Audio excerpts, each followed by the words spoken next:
Hello दोस्तों, स्वागत है आप सभी का हमारे यूट्यूब चैनल पर। दोस्तों, आज की हम इस वीडियो में एसएससी सीएचएसएल के इंपॉर्टेंट क्वेश्चन को ट्रिकी तरीके से सॉल्व करेंगे और हम उन्हीं प्रश्नों को हल करेंगे जो जो विगत वर्षों में पूछे गए हैं। तो आइए हम स्टार्ट करते हैं। जैसे कि हमारा पहला क्वेश्चन है, 92 की घाते 102 प्लस 193 की घाते 103 में इकाई स्थान का अंक ज्ञात करें। मतलब इस क्वेश्चन को पूरा सॉल्व करेंगे तो उसका इकाई के स्थान पर कौन सा अंक आएगा ये हमसे पूछा जा रहा है। तो दोस्तों, एक चीज़ आप ध्यान देंगे, हमसे पूछा जा रहा है इकाई के स्थान का अंक। ठीक है, इकाई का स्थान बोला जा रहा है। तो आपको क्या करना है, जो ये दिया गया संख्या है यानी कि जो आधार है, आधार का जो इकाई का अंक है, देखिए यहाँ पे आधार का जो इकाई का अंक क्या है हमारा 2 है। तो 2 को आप लिख लीजिए और जो घात है उस घात को आप लिख लीजिए 102। ठीक है, फिर यहाँ देखिए प्लस करिए। फिर जिस तरह से आपने इसका इकाई का अंक लिख कर उसकी घात 102 है तो 102 दी है, उसी तरह से आप 103 का भी कीजिए। इकाई का अंक लिखिए, तो यहाँ पे 3 है और घात हमारी 103 है तो 103 लिखिए। दोस्तों, इस टाइप के क्वेश्चन में अब हम लोग क्या करेंगे, अब हम लोग जो घात है ना, इस घात में हम लोग क्या करेंगे 4 से भाग देंगे। मतलब हम लोग क्या करेंगे, दो आधार 2 रहेगा। अब देखिए 102 में हम लोग 4 से भाग देंगे। ठीक है, इन दोनों की घातों में 4 से भाग देंगे। तो देखिए यहाँ पे ये 4 दूना 8 हो जाएगा, 2 बचा, फिर यहाँ पे 4 बचे हमारा हो गया 20, यानी फिर 2 बचा। अब देखिए 4 से 2 में भाग नहीं जाएगा। अब हम लोग क्या करेंगे, ये भागफल से कोई मतलब नहीं है, हम लोग जो ये शेषफल आ रहा है 4 से 102 में भाग देने पर जो ये 2 शेषफल आ रहा है, इस 2 को आप क्या करिए, इस 2 का जो आधार है ये 2, इस पर आप इस घात को चढ़ा दीजिए 2। ठीक है, फिर प्लस है, फिर देखिए 3 को आप लिख लीजिए। फिर जिस तरह से हमने 4 से 102 में भाग दिया उसी तरह से 4 से आप 103 में भाग दीजिए। तो हम लोग 4 से 103 में भाग देंगे तो 4 दूना 8 हो जाएगा और 2 बचा, फिर 4 बचे हो जाएगा हमारा 20, यानी कि 3 बचा, यानी कि शेषफल हमारा 3 आ रहा है। तो आप 3 घात लिख लीजिए। फिर आप देखिए इसको आप सॉल्व कीजिए। 2 की घात 2 है यानी कि 2 गुणे 2, फिर प्लस देखिए 3 की घात 3 है तो 3 का गुणा 3 बार करिए। फिर यहाँ देखिए दोस्तों 2 दूना कितना हो जाएगा 4 और प्लस 3 त्रिका 9 त्रिके 27, और ये हमारा 27 और 4 कितना हो जाएगा 31। यानी कि देखिए दोस्तों, ये इकाई का अंक से हमको मतलब है, तो इकाई का अंक हमारा क्या आ रहा है, 1 आ रहा है। यानी कि जो हमारा इकाई का अंक होगा इस पूरे क्वेश्चन का आंसर में वो हमारा 1 होगा, यानी कि हमारा ऑप्शन ए करेक्ट होगा। अब आइए हम लोग नेक्स्ट क्वेश्चन को स्टार्ट करते हैं। दोस्तों, हमारा अगला प्रश्न है, कड़ी में 7, कड़ी में 7, कड़ी में 7, कड़ी में 7, कड़ी में 7, फिर कड़ी में 7 का मान हमसे पूछा जा रहा है। तो देखिए दोस्तों, जब भी आपसे इस टाइप का क्वेश्चन आए तो करना है, आप देखिए यहाँ पे कड़ी में कोई चिन्ह नहीं दिया है। ठीक है, यहाँ पे ना प्लस दिया है ना माइनस दिया है। ठीक है, प्लस है ना माइनस है, कुछ नहीं है। ठीक है, यहाँ देखिए प्लस ना माइनस ना कुछ है, तो यहाँ पे गुणा है। ठीक है, यहाँ पे सब जगह यहाँ पे गुणा है, हर एक कड़ी के बीच में गुणे का चिन्ह है। तो यहाँ पे देखिए दोस्तों, इस टाइप का जब भी क्वेश्चन आए तो आपको क्या करना है, जो कड़ी में एक ही प्रकार की संख्या 7 7 है तो 7 को बाहर कर लीजिए। फिर यहाँ देखिए दोस्तों, आपको क्या करना है, ये 7 कितनी बार है, 1 2 3 4 5 6, तो आपको 2 की घाते 6 लिख देनी है। ठीक है, 2 की घाते 6 कर देनी है। मतलब 7 6 बार है तो 2 की घाते 6 लिखिए। अब देखिए दोस्तों, 2 की घाते 6 का वैल्यू कितना होता है, मतलब 2 का गुणा 6 बार करेंगे, 2 गुणे 2 गुणे 2 गुणे 2 गुणे 2 गुणे 2। तो यहाँ देखिए दोस्तों, 2 दूना 4, 4 दूना 8, 8 दूना 16, 16 दूना 32 दूना 64। मतलब इस तरीके से जो 2 की घाते 6 का जो मान होगा वो हमारा 64 होगा। फिर आपको क्या करना है, 64 यहाँ पे लिख देना है। फिर आपको 64 के ऊपर एक लाइन खींचनी है, ऐसे बटा कर देना है। ठीक है, फिर आपको क्या करना है, 64 में से एक घटाइए, 64 में से एक घटाएंगे तो 63 आएगा, यानी कि 63 ऊपर लिख दीजिए और यही आपका इस पूरे क्वेश्चन का वैल्यू हो गया। आई होप कि ये क्वेश्चन आपको अच्छे से समझ में आ रहा होगा। अब आइए हम लोग नेक्स्ट क्वेश्चन को स्टार्ट करते हैं।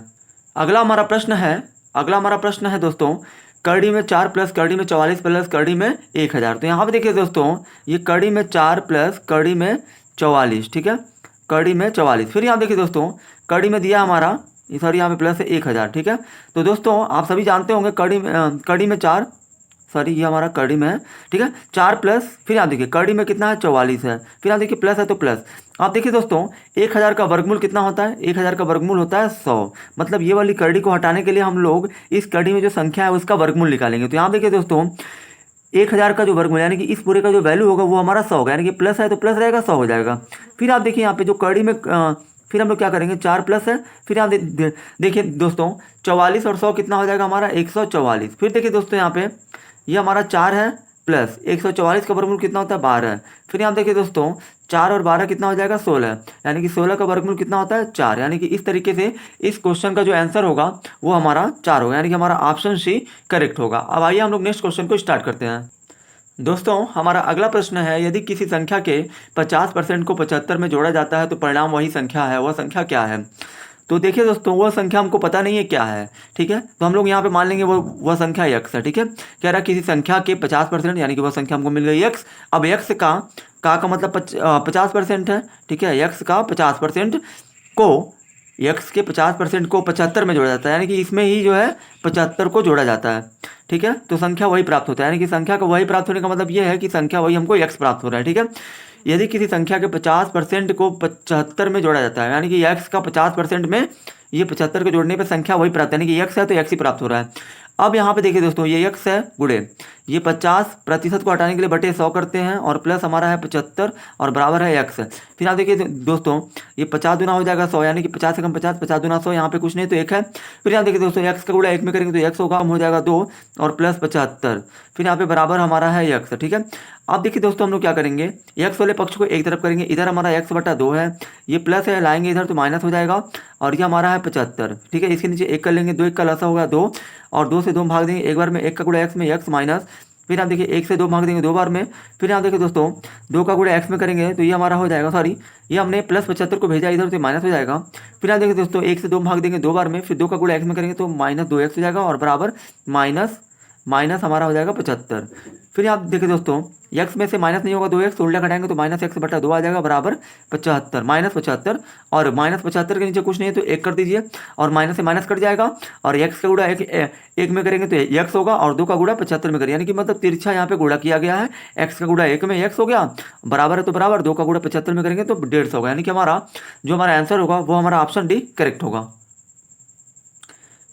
अब हमारा नेक्स्ट क्वेश्चन है दोस्तों, किसी व्यक्ति के पास कुछ मुर्गियां और गायें हैं, इनके पैरों की संख्या 140 तथा मस्तकों की संख्या यानी कि सर की संख्या, उनका हेड 48 है, तो मुर्गियों की संख्या होगी, यानी कि हमसे मुर्गियों की संख्या पूछा जा रहा है।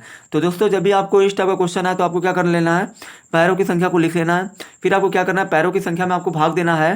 देखिए दोस्तों, जब भी 2 पैर वाले जानवरों की संख्या पूछे, यानी कि मुर्गी में 2 पैर होते हैं, जब भी 2 पैर वाले जानवरों की संख्या पूछे तो आपको क्या करना है, दिए गए पैरों की संख्या में 4 से भाग देना है, यानी मतलब 4 पैर वाले जानवर की संख्या से भाग देना है अगर 2 पैर वाले जानवर की संख्या का वैल्यू पूछा जा रहा है। तो यहाँ देखिए दोस्तों, मुर्गियों की संख्या पूछी जा रही है तो मुर्गे को 2 पैर होते हैं, लेकिन आपको दिए गए पैरों की संख्या में 4 से भाग देना है। तो 4 से आप वहाँ इसमें भाग देंगे तो ये आपका हो जाएगा 4 3 12 और ये आपका हो जाएगा 4 5 20, यानी कि 35 आपका आएगा।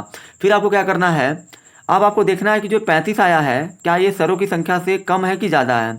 देखिए जो 35 है ये सरों की संख्या हमारी 48 है, यानी जो हेड है, नंबर ऑफ हेड वो 48 है। अब आपको क्या करना है, 48 में से आपको इस 35 को घटा लेना है। ठीक है, 35 को घटा लेना है। देखिए दोस्तों, मस्तकों यानी कि सरों की संख्या और जो 4 से भाग देने में जो आया है, इन दोनों में जो बड़ा रहेगा उसी में से छोटे वाले को घटाएंगे। जरूरी नहीं है कि हम सरों की संख्या में से ही जो ये वैल्यू आया है उसको घटाएं। अगर यहाँ पे ये बड़ा होता, ये छोटा होता तो हम लोग क्या करते, इसमें से इसको घटाते, लेकिन यहाँ पे 48 बड़ा है इसलिए 48 में से 35 को घटाया जाएगा। तो 48 में से 35 जाएगा तो हमारे ये हमारा आ जाएगा 13। फिर यहाँ देखिए दोस्तों, मुर्गियों की संख्या पूछी जा रही है, तो मुर्गियों की संख्या जब पूछी जा रही है तो आपको यहाँ पे क्या करना है, इसमें आपको 2 से गुणा कर देना है। ठीक है, यानी कि 13 दूना हमारा हो जाएगा 26, यानी कि जो हमारा कुल मुर्गियों की जो संख्या होगी वो हमारी 26 होगी, यानी कि हमारा ऑप्शन डी करेक्ट होगा। अब आइए हम लोग नेक्स्ट क्वेश्चन को स्टार्ट करते हैं। दोस्तों हमारा अगला प्रश्न है, संख्याओं का योग उनके अंतर से तिगुना है, उनका अनुपात क्या है। तो देखिए दोस्तों, 2 संख्याओं का योग, हाँ वह संख्या हमको नहीं पता है। जैसे मान लीजिए 2 संख्याएं हैं, 2 संख्याएं a, b है। ठीक है, 2 संख्याओं का योग यानी कि इन संख्याओं का योग यानी कि a प्लस b, ये क्या है, उनके अंतर से, यानी कि इनका अंतर क्या होगा, a माइनस बी होगा। अब कह रहा है कि दो संख्याओं का योग उनके अंतर से तिगुना है, यानी कि जो योग है वो अंतर से तिगुना है, यानी कि जो a प्लस बी है वो a माइनस बी से तिगुना है ये, लेकिन ये हमारा तिगुना नहीं है। तो हम लोग क्या करेंगे, a माइनस बी को भी तिगुना कर देंगे जो कि इसके बराबर में आ जाएगा। अब कह रहा है उनका अनुपात क्या होगा, तो यहाँ देखिए दोस्तों, ये a प्लस हमारा b है और 3 का गुणा a में करेंगे तो a होगा, माइनस है तो माइनस 3 होगा, और 3 का गुणा b में करेंगे तो b 3b हो जाएगा। अब हम लोग क्या करेंगे, a वाले पक्ष को एक तरफ करेंगे, ये हमारा a है तो a रहेगा, ये प्लस 3 इधर आएगा तो ये माइनस 3a हो जाएगा बराबर, इधर हमारा बचेगा माइनस 3b और ये प्लस को भेज देंगे उधर तो माइनस b हो जाएगा। अब देखिए दोस्तों, यहाँ पे a में से माइनस 3a नहीं होगा तो उल्टा घटाएंगे तो माइनस 2a आ जाएगा बराबर माइनस 3b और माइनस b दोनों माइनस में है तो इसलिए माइनस 4b हो जाएंगे। अब देखिए दोस्तों, हम लोग क्या करेंगे, उनका अनुपात पूछा जा रहा है, यानी मतलब a और b का अनुपात पूछा जा रहा है, तो हम लोग क्या करेंगे, a b को एक तरफ कर लेंगे, मतलब a यहाँ पे है तो a, अब देखिए यहाँ पे ये b को जब लाएंगे तो b यहाँ पे 4 के साथ गुणा के रूप में है, तो जब इसको इधर लाएंगे तो ये बटे हो जाएगा b और इधर हमारा बचेगा माइनस 4 और ये देखिए दोस्तों माइनस 2 को भेजेंगे इधर तो ये गुणा के रूप में जाएगा उधर तो भागा हो जाएगा, ये भागा हो जाएगा हमारा माइनस 2। फिर यहाँ देखिए दोस्तों, ये हमारा a बटा b बराबर, देखिए माइनस से माइनस कटेगा और 2 से हम लोग 4 में भाग देंगे तो 2 बार में जाएगा, यानी कि 2 आ गया। और ये भाग का मतलब आप लोग जानते ही बटे होता है, भाग का मतलब बटे होता है 1। आप देखिए दोस्तों यहाँ पे ये a है और ये बटे का मतलब क्या होता है, संबंध है, b है तो b, और यहाँ पे a संबंध है b बराबर क्या दिया है, 2/1 का मतलब क्या है, 2 संबंध है 1, क्योंकि बटे को संबंध भी लिखते हैं, यानी कि उन संख्या का जो अनुपात है वो 2 संबंध 1 है, यानी कि हमारा ऑप्शन भी करेक्ट होगा। अब दोस्तों हमारा अगला प्रश्न है 38 से एक संख्या को विभाजित करने पर हमें 70 भागफल के रूप में और 12 शेष के रूप में मिलता है, उस संख्या को ज्ञात करें। मतलब 38 से एक संख्या को भाग देने पे, मतलब वो संख्या हमको नहीं मालूम है कि क्या है, लेकिन उस संख्या को क्या किया जा रहा है, जो भी यहाँ पे संख्या है उसमें 38 से भाग दिया जा रहा है, तो हमें भागफल 70 मिल रहा है और यहाँ पे नीचे हमको शेषफल 12 मिल रहा है। तो देखिए दोस्तों यहाँ पे जिसमें हम लोग भाग देते हैं वही हमको वैल्यू पूछा जा रहा है, कि यानी कि हमसे भाज्य पूछा जा रहा है। तो दोस्तों आप सभी भाज्य बराबर जानते होंगे, भाजक गुणे भागफल और प्लस हमारा होता है शेषफल। तो यहाँ देखिए दोस्तों हमारा भाज्य पूछा जा रहा है, तो आप देखिए भाजक कितना है, सॉरी भाजक गुणे, हाँ भाजक हमारा 38 है, क्योंकि जिससे हम लोग भाग देते हैं उसी को भाजक कहते हैं। तो भाजक हमारा 38 है तो 38 लिखिए, गुणे भागफल हमारा 70 है, 70 भागफल है तो 70, और प्लस शेषफल हमारा 12 है तो 12 लिखिए।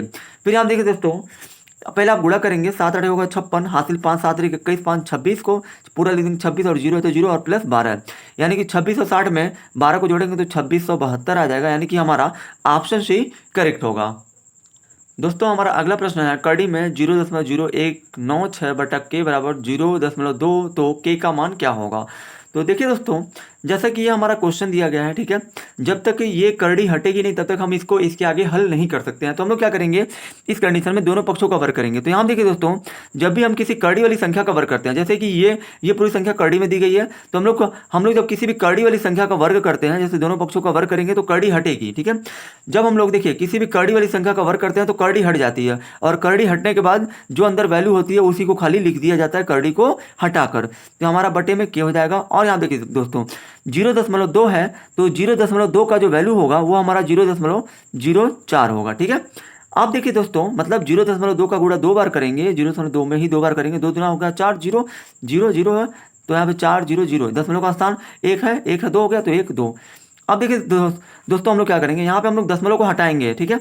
देखिए हमारा यहाँ पे देखिए दोस्तों आप दशमलव को नहीं हटाएंगे तभी भी चल जाएगा। यहाँ पे आप क्या करिए 0.04 के नीचे 1 कर दीजिए और इनका आप तिरछा गुणा कर लीजिए, यानी कि मतलब के का हम लोग गुणा करेंगे 0.04 में, और 1 का गुणा हम लोग इस पूरे में करेंगे, मतलब 1 का गुणा हम लोग किसी भी संख्या में करते हैं तो उसका मान वही प्राप्त होता है, मतलब हमको 0.0196 ही प्राप्त होगा। और हमको के का वैल्यू चाहिए तो के बराबर इधर हमारा दिया है 0.0196, और ये गुणा जब जाएगा उधर तो बटा हो जाएगा, नहीं भाग हो जाएगा, बटे में आ जाएगा 0.4।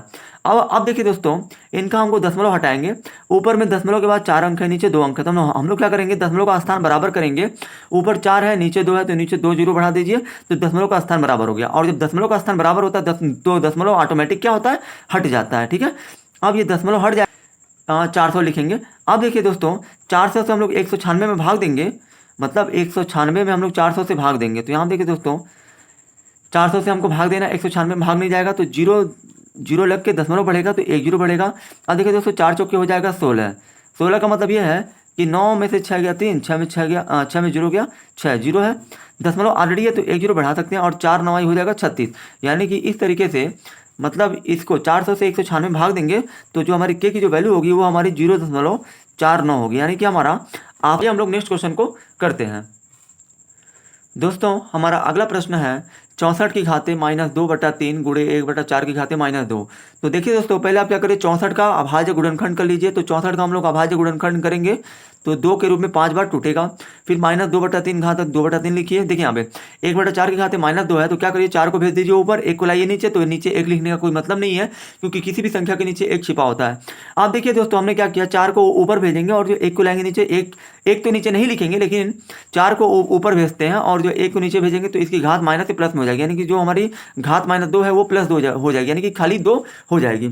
आप देखिए दोस्तों यहाँ पे हमारा जो है तो दोस्तों तो ये हमारा 2 गुणे यानी कि 2 हमारा 6 12 तो 2 की घात 6 लिख देंगे। फिर यहाँ देखिए दोस्तों ऑलरेडी हमारी घात -2/3 है और गुणे 4 पे घाते 2 है। अब देखिए दोस्तों हम लोग क्या करेंगे, जब घात पे घात होती है तो उनका गुणा कर लिया जाता है, यानी कि मतलब 6 गुणे -2/3 हो जाएगा, मतलब 6 का गुणा -2/3 में हो जाएगा। फिर देखिए दोस्तों 4 की घाते 2 है, तो यहाँ देखिए दोस्तों ये 3 से 6 को काटेंगे 2 बार में कटेगा, और 2 की घाते ये हमारी हो जाएगी -4 और गुणे हो जाएगा हमारा 4 की घाते 2। अब देखिए दोस्तों यहाँ पे हम लोग क्या करेंगे, 2 के नीचे 1 कर देंगे, 1 को भेजेंगे ऊपर और ये हमारा 2 की घाते 4 आ जाएगा नीचे। मतलब ये पूरा 1 जाएगा ऊपर और ये हमारा 2 की घाते -4 आएगा नीचे, तो ये माइनस घात हट के जो माइनस है चिन्ह है वो हटकर प्लस हो जाएगा, यानी कि प्लस तो लिखते नहीं है, और 4 की घाते हमारी 2 है। अब देखिए दोस्तों यहाँ पे ये 1 बटा, अब देखिए दोस्तों हमारा ये 2 कितनी बार है, 4 बार है, तो 2 गुणे 2 गुणे 2 गुणे 2, और ये हमारा 4 कितनी बार है, 2 बार है, तो 4 गुणे 4 हो गया। अब देखिए दोस्तों 2 दुना 4 हो गया, फिर ये 2 से 2 कटा, फिर देखिए दोस्तों 2 दुना 4 हो गया और 2 से 2 कटा, मतलब कट पिट के यानी कि जो हमारा आंसर होगा वो हमारा 1 होगा, क्योंकि सब कुछ कट चुका है, यानी कि हमारा ऑप्शन ए करेक्ट होगा। आई होप कि दोस्तों आज के इस वीडियो में आपको बहुत ही ज़्यादा मज़ा आया होगा ये इन सारी चीज़ों को जानकर। तो आप अगर आपने हमारे चैनल को सब्सक्राइब नहीं किया तो सब्सक्राइब कर लीजिए, जिससे आने वाली वीडियो की नोटिफिकेशन आपको मिलती रहे। Thank you.